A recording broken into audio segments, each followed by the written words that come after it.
Один из последних объектов в этом сезоне – окружное шоссе. Дорожники стремятся выполнить все запланированные работы до конца месяца и открыть дорогу для автомобильного движения.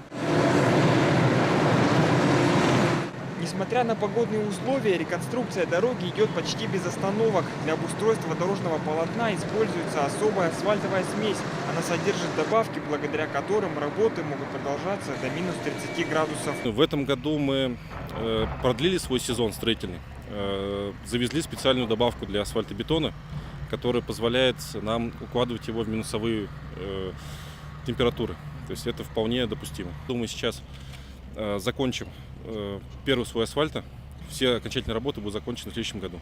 Старый перекресток здесь едва можно узнать. По плану строителей на этом месте будет построена круговая развязка. В этом году подобный объект уже появился на карте города на пересечении улиц Жарницкого, Пирогова и Кальвица. Кольцевая транспортная развязка на окружном шоссе будет уже пятой по счету в пределах города. Она поможет разгрузить автомобильное движение сразу на 3 улицах. До конца всех работ подрядчику осталось реализовать еще около 700 тонн асфальтового покрытия.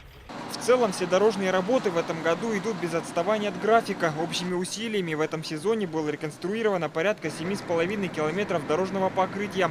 Планы на будущий год уже расписаны буквально по дням. План есть, 18-22 года. Мы их вывешивали на публичное обсуждение, смотрели, несколько раз меняли по замечаниям, и по пожеланиям жителей.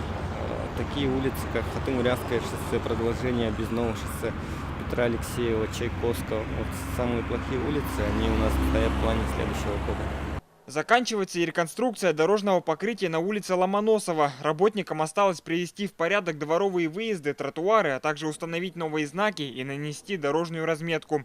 Евгений Заборовский, Ларион Федоров, Вести, Якутск.